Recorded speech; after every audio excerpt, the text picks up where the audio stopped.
Hey everyone, and welcome back for another deep dive. You ever just stand in the toothpaste aisle completely overwhelmed? Like so many choices, so many brands. Oh, yeah, for sure. Happens to the best of us. Well, today we're going to unpack why we get so attached to certain brands, especially for everyday stuff like that toothpaste or laundry detergent or even that specific type of peanut butter. That's right. We've got some really interesting economic research and some great real-world examples to really dig into this. Yeah, it's going to be a fun one. So we should probably start with like a quick overview of, how brands went from just simple labels to these huge forces that shape our choices, sometimes even when we don't even realize it. Yeah, you hit the nail on the head. It's a lot deeper than just clever marketing, that's for sure. Okay, so one of the things that really stood out to me in all this research was just how many people, when they do blind taste tests, can't even tell the difference between their, favorite brands and generic options. Well, absolutely. Like Coke versus Pepsi. Yeah, classic example. Or like Advil versus generic ibuprofen. Makes you wonder, is it all just hype? Well, that's a great question. And the research suggests that it's definitely way more nuanced than that. Actually, you gave us this great example, that 1964 beer study. Yeah, what about it? Where it showed that people would consistently rate their preferred beer higher, but only when they knew what brand it was. Interesting. Yeah, but when they did blind tastings, all those preferences, they totally vanished. So it really shows that the brand itself has like this power to kind of mess with our perception a little bit. It's like the label itself is adding flavor, even if it's like all in our heads, right? Exactly. And it highlights the fact that brands, they kind of tap into our psychology a little bit. They become more than just those simple identifiers. They're like symbols. They're loaded with associations and memories and emotions that shape how we experience a product. Okay, I see. So how do brands actually get that kind of hold on us in the first place? I mean, is it just years and years of clever advertising? I mean, advertising definitely plays a role, but it's not the whole story. One of the key things is this thing called being a cognitive miser. Oh, what? Cognitive miser. Okay. It's basically like our brains, they're always looking for shortcuts to save energy, especially when we're faced with a ton of choices. Makes sense. Think about the toothpaste aisle again. Who has time to stand there and read through every single ingredient on every single box? Yeah, exactly. So brands, they step in and they offer us that mental shortcut, a really quick and easy way to make decisions without overthinking it too much. It's kind of like, if it ain't broke, don't fix it, but apply it to our shopping habits. Right. So we stick with what we know, even if it's not because we're die-hard loyal to that specific brand. It's more about convenience and, not using too much brain power. Yeah, a big part of it. But what's really fascinating is that this default brand choice, it can be hugely influenced by where we grew up and what was popular in our region. Wait, so you're telling me my love for a specific brand of iced tea could be because of my childhood or even where I lived? You got it. There's a bunch of research that shows that the first brand to kind of get popular in an area often ends up with most of the market share, even decades later. It's called first mover advantage. Huh. So it's like the first one on the shelves becomes the default. It's what everything else is compared to. Wow, that is wild. So even if I move across the country, those early associations from the brands I knew could still stick with me. It's actually more common than you think. There was a study done back in 2012 about brand loyalty in people who moved. And it found that while a good chunk of people do adapt to the new area and their popular brands, there's this big group, like 40%, who stick with what they knew from their original hometown, sometimes for their whole lives. That is wild. So it's like you're carrying a piece of home with you wherever you go, even if it's just that, your favorite soda or your favorite laundry detergent. Exactly. It's fascinating. Speaking of early influences, though, let's not forget our families. I feel like I picked up a ton of my grocery store habits from my parents. Oh, absolutely. Those early experiences with brands, especially the ones we encounter as kids, they really stick with us. It's like a blank canvas. And, as we grow up, we start seeing different brands and products. But those early ones are kind of like the template for how we see those whole categories. Right. So if I grew up with a specific brand of peanut butter, that's my gold standard now for all peanut butters. Yeah. Even if I try different ones, I'm always comparing them back to that first one. Exactly. It's like those early experiences, they set the bar, And actually, there's research to back this up, too. Studies have shown that there's a connection between what car brands parents like and what car brands their kids like, even as adults. They inherit those preferences. So it's brand preferences can be passed down through generations. It's pretty wild, right? That's so interesting. It really makes you think about how much of our brand loyalty is like actually our choice versus just something we kind of got from how we grew up. It's a really good question. And it kind of shows just how many different things can lead to our brand choices. But we can't forget about advertising. It does way more than just tell us about products. It creates these ideas and emotions, those connections that make a brand stand out. Okay, so let's talk about advertising then. On the one hand, ads can be super helpful. They let us know about new stuff or features that we might not even know about otherwise. Yeah. But then there's this whole other side of advertising that's all about image, aspirational lifestyles, even for super basic things like toilet paper or dish soap. Yeah, and you've hit on a really important point there. Yeah. Advertising can really tap into, our desire to fit in and have a certain social status, even for those super everyday things. There's this concept called signaling theory. Have you heard of this? I think so now. Okay, so basically consumers, they start to think that if a brand's willing to spend a ton of money on advertising, it must be good. Right. Even if the product itself isn't that different from the generic. Okay, so it's like the more ads I see, the more I assume that it must be a good product, even if there's no proof. It's like a little mind trick. I see.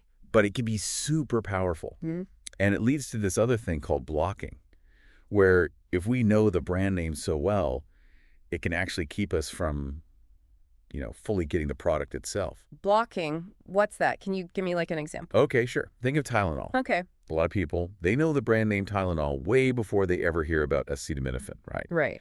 And that can create this like block in our minds. Like we associate pain relief with Tylenol and not the actual medicine that's doing the work. Oh, so like even if I see a generic bottle of acetaminophen right next to the Tylenol on the shelf, my brain's still going to go to the Tylenol because it's familiar. Exactly. The brand name becomes that shortcut, even if it means we're paying more for the exact same thing. That is pretty powerful. It shows just how strong those associations can be.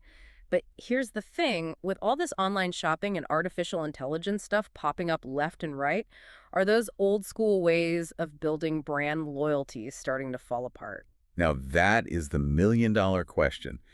Will those tactics still work in a world of algorithms and, everything being personalized? Yeah, it does feel like the game is changing, right? I mean, we have so much more information now than ever before. We can compare prices, instantly read reviews, and, even find brands that we never would have seen in an actual store. You're absolutely right. And that's where things start to get super interesting because while some people think that those big global brands are going to be just fine because they have all the money and resources to adapt, there's this whole other group that thinks the future is going to be very different. Okay. I'm intrigued. What's this other vision then? Well, why don't we take a quick break and then dive into that? We'll talk about how all this online shopping and data stuff, even AI, is changing brand loyalty as we know it and what it means for us regular shoppers. All right. So before the break, we were talking about, those more traditional brands and how they really nailed that whole building loyalty thing. But now we've got all these new types of brands, like the ones that sell directly to us online, cutting out the middleman. You mentioned Harry's Razors as an example. What made them so successful? It's a great example because it's kind of like that, David and Goliath story. Harry's, they realized that the old way of doing brand loyalty was, maybe starting to not work as well, especially with younger people. Yeah. So they saw a chance to do something different, to build a brand that really spoke to those values of, transparency and authenticity and community. Yeah. Okay. They offered a really good product at a price that made sense and built this really strong online presence that let them connect directly with their customers. Right. So they basically bypassed all that traditional marketing stuff and it went straight to what people actually wanted. Did they use any of that new digital stuff that we've been talking about? Absolutely. They were really good at using data and analytics to figure out, who their target audience was and then personalizing their messages and their whole marketing approach. Right. And social media, too, they were really good at using that to build up a following and create excitement around the brand. Okay. So it wasn't just about selling a good razor. It was about, building that relationship with their customers and having a back and forth, building trust. Yeah, exactly. And that's something that a lot of those traditional brands are having a hard time with. In this digital world, it's hard to hide behind a slick image consumers have access to so much information, they can compare prices and products, and they're not afraid to share what they think, whether it's good or bad. It's like consumers have way more power than they used to. Exactly. And with AI, artificial intelligence, it's only going to get more intense. AI has the potential to change everything about how products are made and sold, and even how we make decisions as shoppers. Okay, now that is where things get really interesting because, I mean, we've already got algorithms picking our social media feeds, recommending music, even suggesting what to watch next on Netflix. It's like our online lives are being run by these invisible forces already. Yeah, and it's just the beginning. Imagine a world where your refrigerator orders your groceries for you automatically before you even run out. Or an AI shopping assistant that knows your favorite stuff in your diet and even how much you can spend, and gives you recommendations from a huge marketplace of things. That does sound super convenient, like having a personal shopper right in your pocket. But Yeah. does that kind of take the fun out of shopping? Like, the excitement of finding something new? Yeah, that's a good point. It brings up a much bigger question, though.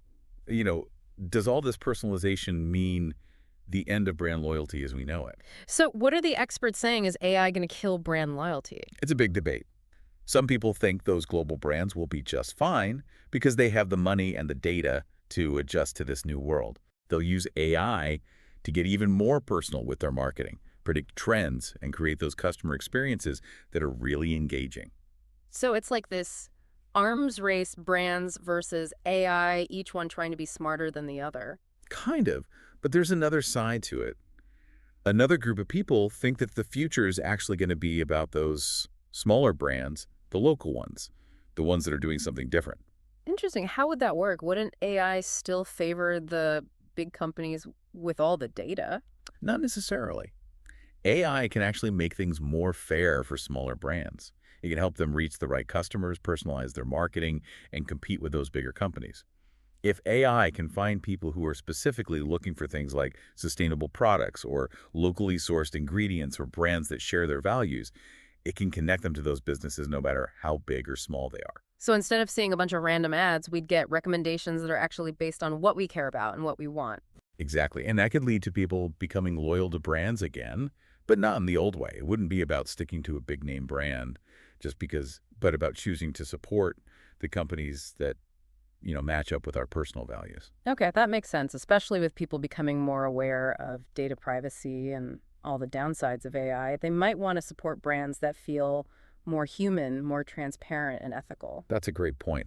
AI has so much potential to help us make better decisions as shoppers, to break free from, the influence of all that branding and marketing.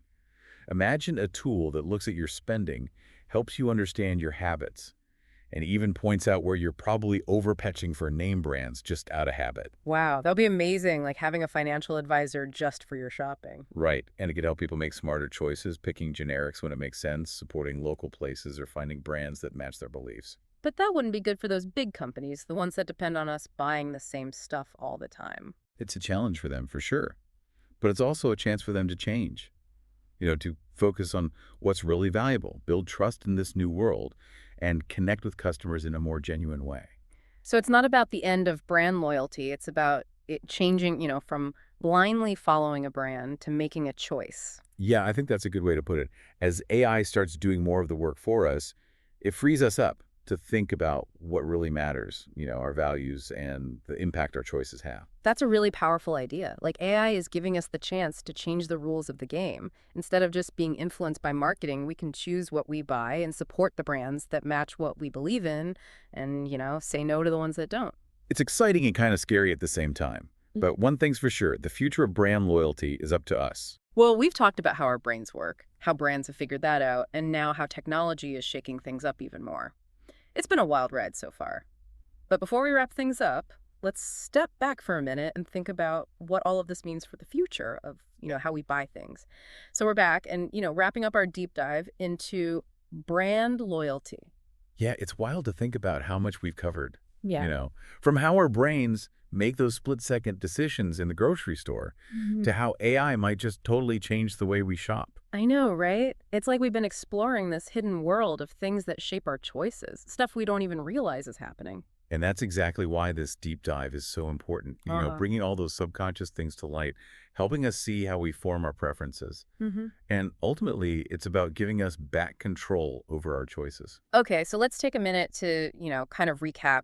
What would you say are the biggest takeaways from all this for our listeners? Well, first off, I think the biggest thing is that brand loyalty, it's way more complex than just liking a certain product. It's like this crazy mix of psychology and habits and marketing and even those early experiences that shape how we see the world. It's like we're all walking around with these invisible maps in our heads, totally influenced by things from our childhood to like those jingles we've heard a million times. Exactly. And, while all those influences aren't going away anytime soon, this whole digital shift is adding another layer of complexity.